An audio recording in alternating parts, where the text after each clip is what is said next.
So what we're going to learn today is how to do a flat wash. And you saw the example of my using the brush on its side. Now what I want you to do is try to paint flat washes using these shapes that you received in your assignment sheet online. You don't have to trace them off exactly. You can just hand draw them or draw your own shapes, whichever you'd like to do. So I've started here. I use a 4H pencil because when you are working in watercolor, you want your lines to be extremely light so that they don't blend with the watercolor and create kind of a muddy exposure. I use a 4H pencil. Use the hardest pencil that you have and draw very lightly.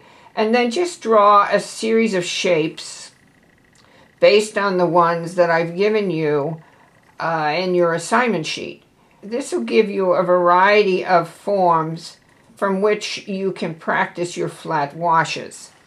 Now, when we get to the wash section, you might try doing a yellow, blue, and a red. The yellow is going to be the easiest to do, the red will be the next easiest to do, and the blue will be the most difficult to do. Why?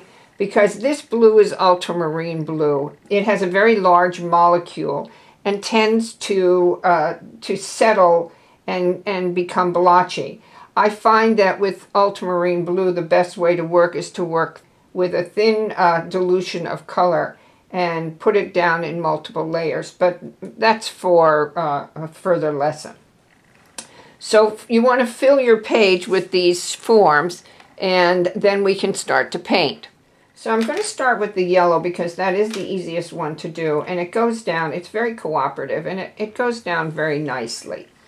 The trick to this is to make sure that your paper is at an angle, and if need be, you can turn the paper in order to get it to work more easily, because the edges are the parts that tend to be the most difficult to do. Generally, I load my brush, which means both the belly and the point have paint in it, and I wipe off the brush, the tip of the brush, just a little bit so that I have a nice point. The way that I find is the easiest way to create a nice flat wash is to lay down quite a bit of pigment. Now you can see that I'm sort of working with the point at the top, and then I start to pull this paint down. But what I want to have at the bottom edge of this shape is I want to have a little puddle of paint, and then I start to pull that paint down.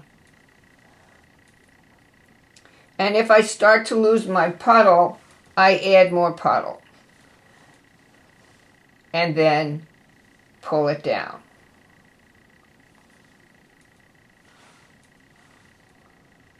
Having that puddle prevents the paint from creating a hard edge at the bottom as you are working.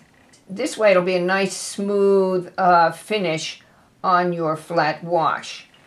As you get to the bottom, you want to hold the tip of the brush more vertically and pull all that paint over to one section. And you'll see that there's just a little bit of puddle left. So I just wipe my brush on paper towel, and just with the tip of the brush, just where you have the puddle, I pick it up, because there's more paint on the paper than there is in the brush at this point.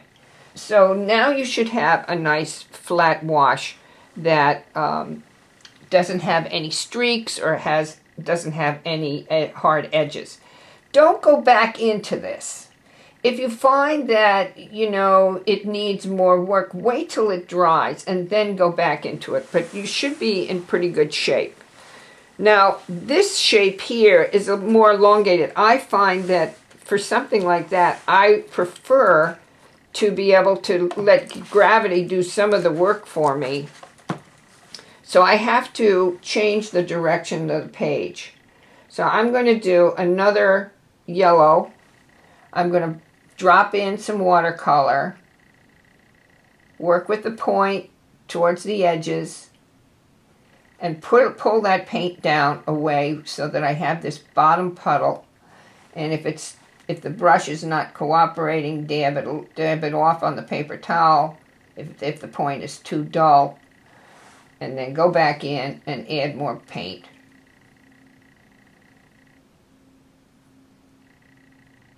You just keep working that wet surface, and as you go towards an edge, change the angle of the paintbrush so that you have a nice tip to give you that edge. And you can see I keep adding a little bit more pigment to the bottom of this wash as I go along.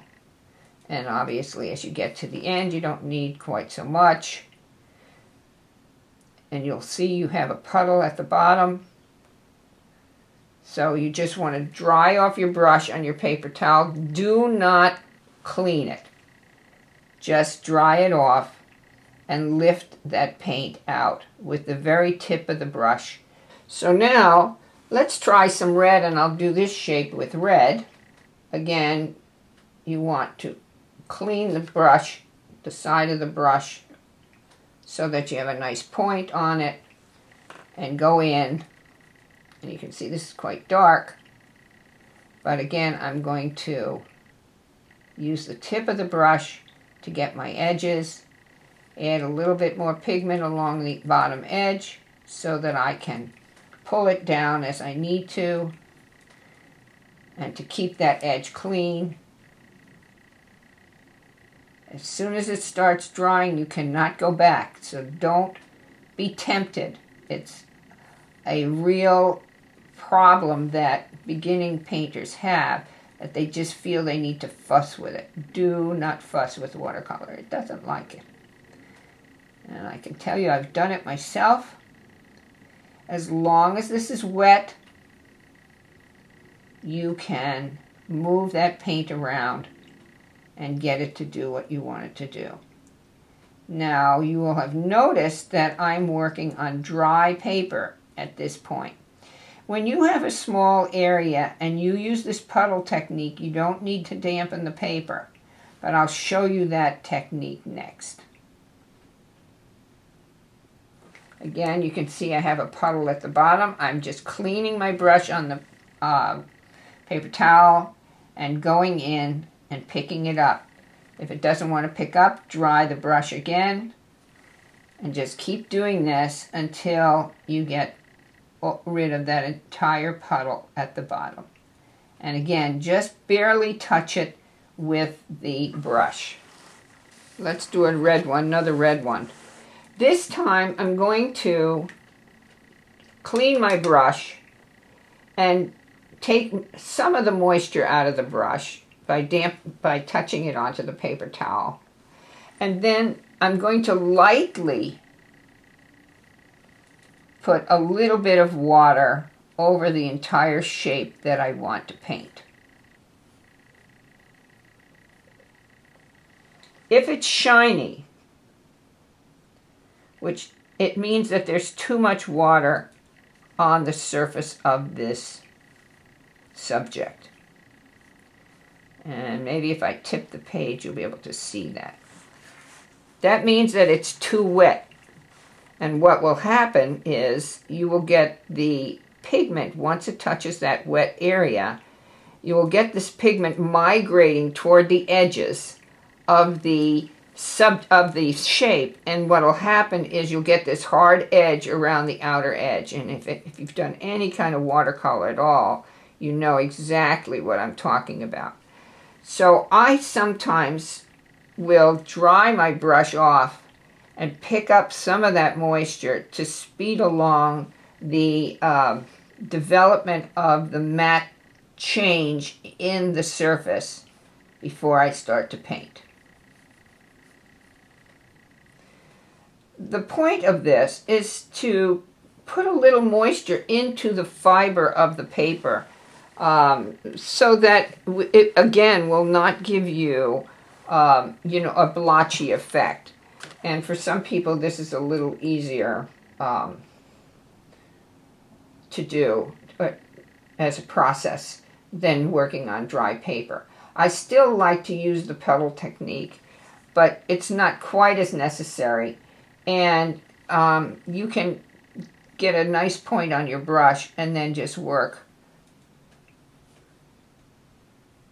by using the side of the brush and lay in that color. And as you can see, I have hardly any puddle at all in this case. And here I've held the paper also a little bit more flat than using quite as much gravity. So here's dry technique using the puddle pull down technique. Here we've dampened the paper and we've laid the pigment in fairly quickly and evenly, trying to work with the tip of the brush towards the edges as we go along. Let's do this one. I'm going to use this nice big shape here for the ultramarine blue. Again, I'm going to wet the shape first. I'm not holding the paper at an extreme angle. So this here is, again, we've dampened the shape. I'm picking some of this moisture up.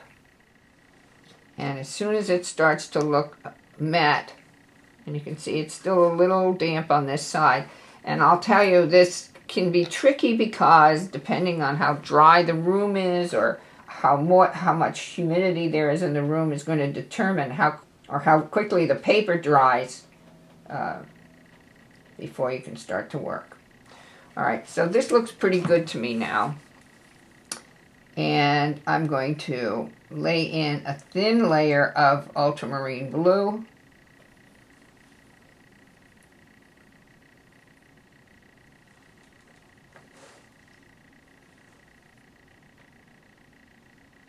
And as you can see, I have a little puddle at the bottom. Not much, but I'm pulling it all to one corner. And then drying off my brush, do not clean it, just dry it off and just run my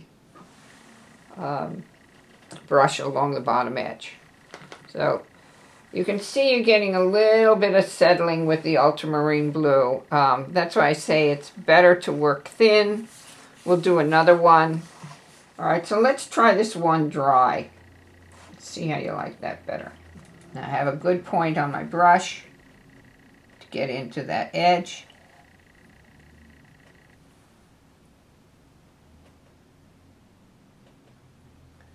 And I'm keeping a puddle on the bottom and moving it down. Again, you can see I've changed the angle of the paper so that it is more extreme than it was when I was dry.